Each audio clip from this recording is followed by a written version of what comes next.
ನಮಸ್ಕಾರ ಸ್ನೇಹಿತರೆ, ನನ್ನೆಲ್ಲ ಕನ್ನಡಿಗರಿಗೆ ಈ ನಿಮ್ಮ ಕನ್ನಡಿಗ ಮಾಡುವಂತ ನಮಸ್ಕಾರಗಳು. ನಾನು ಇವತ್ತು ನಿಮ್ಮನ್ನ ಕರ್ಕೊಂಡು ಹೋಗ್ತಾ ಇದ್ದೀನಿ ಇಕ್ಕಲ್ಲು ಬೆಟ್ಟ ಅಂತ ಒಂದು ಐತಿಹಾಸಿಕ ಸ್ಥಳವಾದಂತ ಬೆಟ್ಟಕ್ಕೆ ಕರ್ಕೊಂಡು ಹೋಗ್ತಾ ಇದ್ದೀನಿ. ಇದರ ಬಗ್ಗೆ ಇತಿಹಾಸ ಮತ್ತೆ ಈ ದೇವಸ್ಥಾನವನ್ನ ಯಾರು ಕಟ್ಟಿದ್ರು, ಯಾವಾಗ ಕಟ್ಟಿದ್ರು ಅನ್ನೋದನ್ನ ಮೇಲ್ಗಡೆ ಹೋಗಿ ತಿಳಿಸ್ಕೊಡ್ತೀನಿ ಬನ್ನಿ. ಈಗ ನೋಡ್ತಾ ಇದ್ದೀರಾ, ಎಂಟ್ರನ್ಸ್ ಅಲ್ಲಿ ಇರುವಂತ ಒಂದು ಆರ್ಚನ್ನ ನೋಡ್ತಾ ಇದ್ದೀರಾ ನೀವು. ಇದನ್ನ ಕೂರ್ಮಗಿರಿ ಪುಣ್ಯಕ್ಷೇತ್ರ ಅಂತಾನೂ ಕರೀತಾರೆ. ಇದು ಮಧುಗಿರಿ ಮತ್ತೆ ದಾಬಸ್ಪೇಟೆ ರೋಡಲ್ಲಿ ಇದೆ. ಇದು ಈ ಬೆಟ್ಟದ ಮೇಲೆ ಒಂದು ಟಾರ್ ರೋಡ್ ಅನ್ನ ಹಾಕಿದರೆ ಡೈರೆಕ್ಟ್ ದೇವಸ್ಥಾನದ ಹತ್ರನೇ ಹೋಗ್ತದೆ ರೋಡು. ಆದ್ರೆ ನಾವು ಈಗ ಹೋಗೋಣ, ಈ ಮೆಟ್ಟಿಲ ಮುಖಾಂತರ ಇವತ್ತು ನಿಮ್ಮನ್ನ ಕರ್ಕೊಂಡು ಹೋಗ್ತಾ ಇದ್ದೀನಿ ಬನ್ನಿ. ಈ ದೇವಸ್ಥಾನವನ್ನ ಚೋಳರ ಕಾಲದಲ್ಲಿ ಒಂದು ಜೀರ್ಣೋದ್ಧಾರ ಮಾಡಿದ್ದಾರೆ ಅಂತ ಹೇಳ್ತಾರೆ. ಈ ದೇವಸ್ಥಾನ ವೆಂಕಟೇಶ್ವರ ಸ್ವಾಮಿಗೆ ಒಂದು ಮೀಸಲಾಗಿರುವಂತಹ ದೇವಸ್ಥಾನ ಆಗಿದೆ. ಇಕ್ಕಲ್ಲು ಅಂದ್ರೆ ಇಂಗುವ ಕಲ್ಲು ಅಂತನೂ ಸಹ ಹೇಳ್ತಾರೆ. ಈ ದೇವರಿಗೆ ಹಾಲನ್ನು ಅಭಿಷೇಕ ಮಾಡಿದ್ರೆ ಹಾಲನ್ನ ಹೀರ್ಕೊಂಡು ನೀರಿನ ಅಂಶವನ್ನ ಹೊರಗಡೆ ಹಾಕುತ್ತೆ ಅಂತ ಸಹ ಇಲ್ಲಿ ಒಂದು ನಂಬಿಕೆ ಇದೆ. ಅದೇ ರೀತಿ ನಡೆಯುತ್ತೆ ಅಂತ ಹೇಳ್ತಾರೆ. ಹಾಗೆ ನಾವು ಇಲ್ಲಿ ಎಂಟ್ರೆನ್ಸ್ ಅಲ್ಲಿ ಸ್ವಲ್ಪ ಬಿದ್ದೋದಂತಹ ಗೋಡೆಗಳನ್ನ ನೋಡ್ಕೊಂಡು ಮೇಲ್ಗಡೆ ಹೋಗ್ಬೇಡು.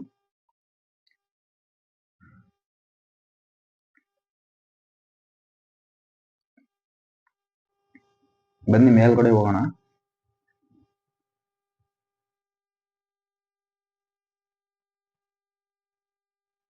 ನೋಡ್ಬೋದು ನೀವು, ಈಗ ಹೊಸದಾಗಿ ಕಲ್ಲನ್ನ ಕೆತ್ತಿ ಒಂದು ಮೆಟ್ಟಿಲುಗಳನ್ನ ಮಾಡಿದ್ದಾರೆ. ಹಾಗೆ ಇಲ್ಲಿ ಒಂದು ಕಲ್ಯಾಣಿ ಸಹ ಇದೆ. ಈ ಕಲ್ಯಾಣಿಯಲ್ಲಿ ಮಕ್ಕಳಾಗದಂತವರು ಅಥವಾ ಯಾವ್ದಾದ್ರು ಬೇಡಿಕೆಯನ್ನ ಇಟ್ಟು ಇಲ್ಲಿ ಪೂಜೆ ಮಾಡಿದ್ರೆ ಅದು ಈಡೇರುತ್ತೆ ಅಂತ ಹೇಳ್ತಾರೆ. ಇಲ್ಲಿ ಸದಾಕಾಲ ನೀರಿರ್ತಂತೆ.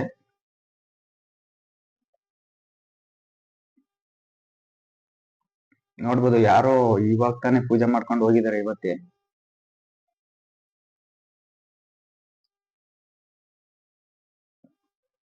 ಈ ನೀರು ನೋಡ್ಬೋದು, ಈ ಬೆಟ್ಟದ ಮೇಲಿಂದ ಬಂದು ಇಲ್ಲಿ ಶೇಖರಣೆ ಆಗ್ತದೆ.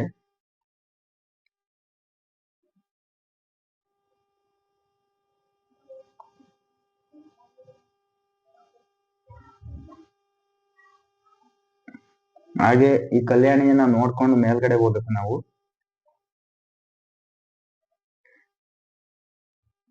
ಇಲ್ಲೇ ಸ್ವಲ್ಪ ಮೆಟ್ಟಿಲುಗಳನ್ನ ಹತ್ಕೊಂಡು ಮೇಲ್ಗಡೆ ಹೋದ್ರೆ ಇಲ್ಲಿ ನಾವು ದೇವಸ್ಥಾನಕ್ಕೆ ಹೋಗುವಂತ ಒಂದು ಕಾಲ್ದಾರಿಯನ್ನ ನಾವು ನೋಡ್ಬೋದು.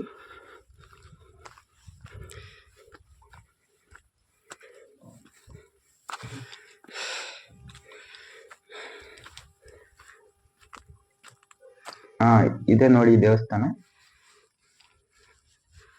ಹಾಗೆ ನಾನು ದೇವಸ್ಥಾನಕ್ಕೆ ಬಂದ ತಕ್ಷಣ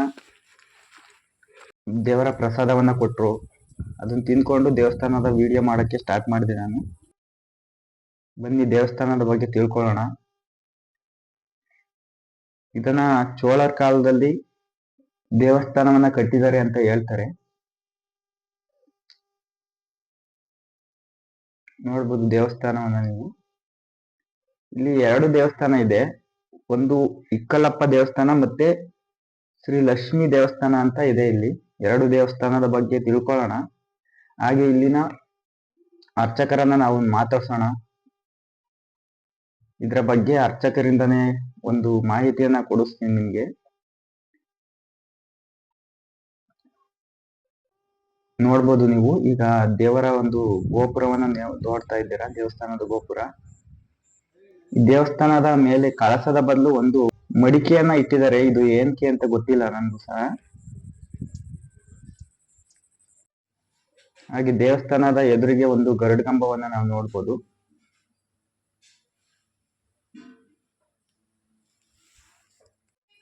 ಬನ್ನಿ ಅರ್ಚಕರನ್ನ ಮಾತಾಡ್ಸೋಣ ಹೋಗಿ ಒಳಗಡೆ.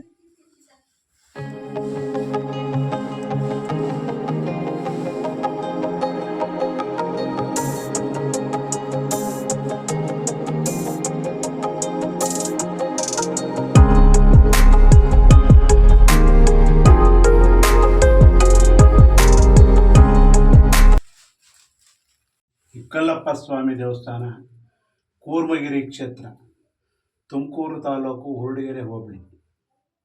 ತುಮಕೂರಿನಿಂದ 20 ಕಿಲೋಮೀಟರ್ ಆಗುವಂತಹ ಒಂದು ಜಾಗ, ಬೆಂಗಳೂರಿನಿಂದ 70 ಕಿಲೋಮೀಟರ್ ಆಗುವಂತಹ ಒಂದು ಜಾಗ,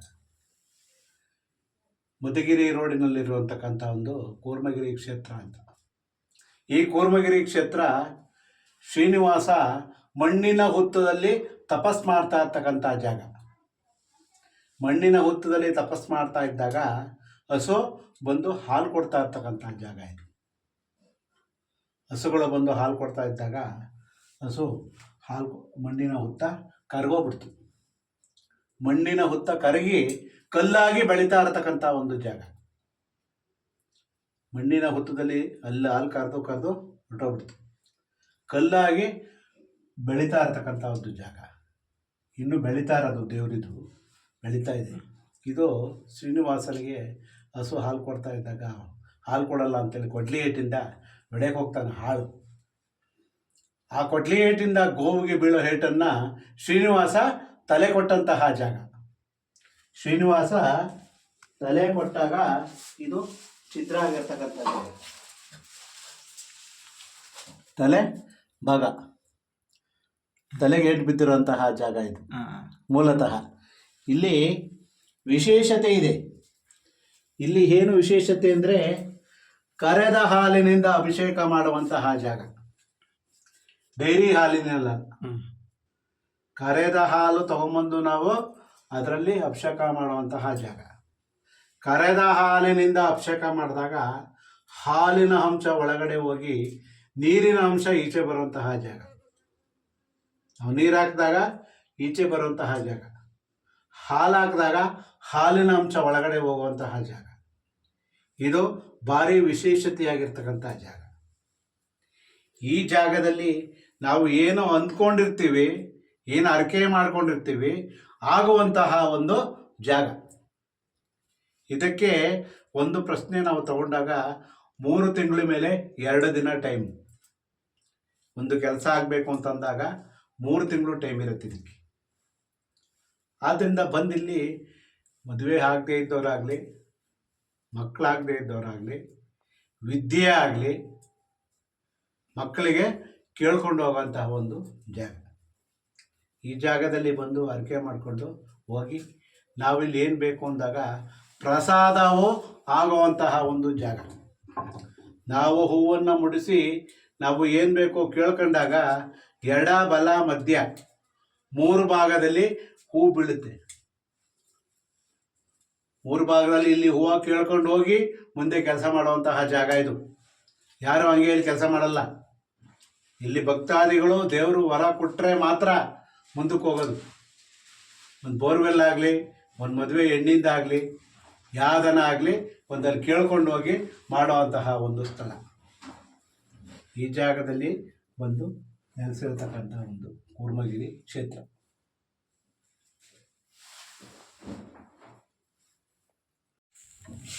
ಇದೇನು ನೋಡ್ತಾ ಇದ್ದೀರಾ ನೀವು, ಇದು ಲಕ್ಷ್ಮೀದೇವಿ ಮತ್ತೆ ಪದ್ಮಾದೇವತಿ ದೇವಿಯ ಒಂದು ದೇವಸ್ಥಾನ. ಇದರ ಬಗ್ಗೆನೂ ಕೂಡ ನಾವು ಅರ್ಚಕರಿಂದ ತಿಳ್ಕೊಳ್ಳೋಣ, ಬನ್ನಿ ಒಳಗಡೆ ಹೋಗೋಣ. ಅರ್ಚಕನನ್ನ ಸಂಪರ್ಕಿಸಬೇಕಾದ್ರೆ ನಾನು ಡಿಸ್ಪ್ಲೇನಲ್ಲಿ ನಂಬರ್ ಹಾಕ್ತೀನಿ. ಆ ನಂಬರ್ಗೆ ನೀವು ಕಾಂಟ್ಯಾಕ್ಟ್ ಮಾಡಿ ಈ ದೇವಸ್ಥಾನಕ್ಕೆ ಬರಬೇಕು. ಶನಿವಾರ ಮಾತ್ರ ಇಲ್ಲಿ ಓಪನ್ ಇರ್ತದೆ ಅಂತ ಹೇಳ್ತಾರೆ.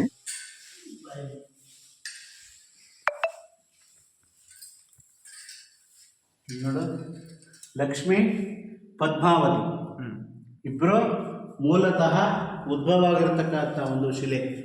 ಯಾಕೆ ಅಂದರೆ ಶ್ರೀನಿವಾಸನ ಹುಡುಕೊಂಬಂದಂತಹ ಜಾಗ. ಶ್ರೀನಿವಾಸ ಹುತ್ತದಲ್ಲಿ ಕೂತ್ಬಿಟ್ಟಿರ್ತಾನಲ್ಲಿ, ಎಲ್ಲೂ ಸಿಗಲ್ಲ ಅಂತೇಳಿ ಹುಡ್ಕಾಡಿ ಇಬ್ಬರು ಪಕ್ಕ ಪಕ್ಕ ಬಂದು ಕೂತಿರುವಂತಹ ಜಾಗ. ಪಕ್ಕ ಪಕ್ಕ ಕೂತಿರೋದು ಅವಳಿಗೂ ಗೊತ್ತಿಲ್ಲ, ಇವನಿಗೂ ಗೊತ್ತಿಲ್ಲ. ದೂರದೃಷ್ಟಿಯಿಂದ ಶ್ರೀನಿವಾಸ ನೋಡ್ತಾನೆ. ದೂರದೃಷ್ಟಿಯಿಂದ ನೋಡಿದಾಗ ಅವರಿಬ್ಬರು ಸ್ವಲ್ಪ ಇಬ್ಬರು ಜಗಳದಲ್ಲಿ ಇರ್ತಾರೆ. ಇಬ್ಬರು ಸೇರಿಸಲ್ಲ. ಸರಿ, ಅವರಿಬ್ಬರು ಬಂದರೆ ಸರೋಗಲ್ಲ ಅಂತೇಳಿ ಕೂತಿದ್ದ ಕಡೆ ಕಲ್ಲಾಗಿ ಅಂತೇಳಿ ಶಾಪ ಕೊಟ್ಟಂತಹ ಜಾಗ. ಇವರಿಲ್ಲೇ ಶಿಲೆ ಆಗಿ ಇಬ್ಬರು ಇಲ್ಲೇ ಕೂತ್ಕೊಂಡ್ರು. ಇವರಿಬ್ಬರು ತಿರುಪತಿಯವರು. ತಿರುಪತಿಯಿಂದ ತಂದಿರ್ತಕ್ಕಂಥ ಒಂದು ಶಿಲೆ. ಮಹಾಲಕ್ಷ್ಮಿ ಆಂಡಾಳ ಆಂಡಾಳ ಅಂತ ಹೇಳಿ ಪದ್ಮಾವತಿ ತರಬೇಕಾಗಿತ್ತು. ಇವರು ಹೋಗಿ ಆಂಡಾಳ ತಂದುಬಿಟ್ರು. ನಾವು ಅದನ್ನೇ ಸೇರಿಸಿ ಇವಾಗ ಆಂಡಾಳ ಲಕ್ಷ್ಮಿ ಇದೆ. ಅವರು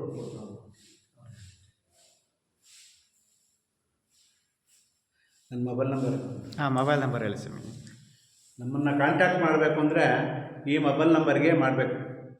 9481492416 ನಾರಾಯಣ ಭಟ್ಟರ್, ಹಿಕ್ಕಲ್.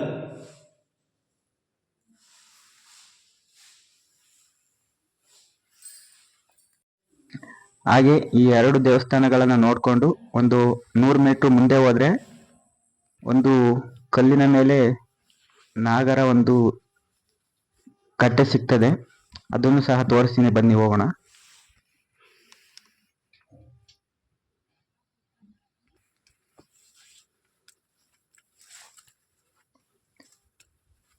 ನೋಡ್ತಾ ಇರ್ಬೋದು ಈಗ ಇದು ನಾಗದೇವರಿಗೆ ಸಮರ್ಪಿತವಾದಂಥ ಒಂದು ದೇವಸ್ಥಾನ. ಹಾಗೆ ಇಲ್ಲಿ ಮಧ್ಯದಲ್ಲಿ ಒಂದು ಲಿಂಗದ ರೂಪವಾದ ಒಂದು ಕಲ್ಲನ್ನು ಸಹ ಇಟ್ಟಿದ್ದಾರೆ. ಲಿಂಗವನ್ನು ಪ್ರತಿಷ್ಠಾಪಿಸಿದರೆ ಸುತ್ತಲೂ ಕೂಡ ನಾಗದೇವರನ್ನ ಇಟ್ಟಿದ್ದಾರೆ. ಇದನ್ನ ನಾಗದೇವತಾ ಮಂಟಪ ಅಂತ ಕರೀತಾರೆ.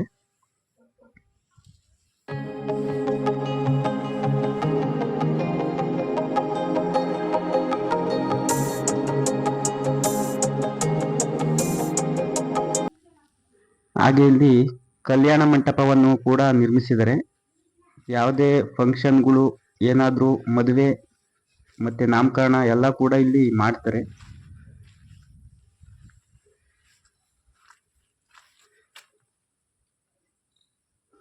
ವ್ಯವಸ್ಥಾಪಕರು ಮತ್ತೆ ಅರ್ಚಕರ ನಂಬರು ಎರಡನ್ನೂ ಕೂಡ ಹಾಕ್ತೀನಿ. ಏನಾದರೂ ಎನ್ಕ್ವೈರಿ ಇದ್ರೆ ಕಾಂಟ್ಯಾಕ್ಟ್ ಮಾಡ್ಬೋದು. ಹಾಗೆ ಇವತ್ತಿನ ವಿಡಿಯೋ ಹೇಗಿತ್ತು ಅಂತ ಕಮೆಂಟ್ ಮಾಡಿ, ಲೈಕ್ ಮಾಡಿ, ಸಪೋರ್ಟ್ ಮಾಡಿ, ಹಾಗೆ ಸಬ್ಸ್ಕ್ರೈಬ್ ಮಾಡ್ಕೊಳ್ಳಿ ಯಾರಾದರೂ ಹೊಸಬರು ಇದ್ರೆ. ನಮಸ್ಕಾರ. ಜೈ ಹಿಂದ್, ಜೈ ಕರ್ನಾಟಕ ಮಾತೆ.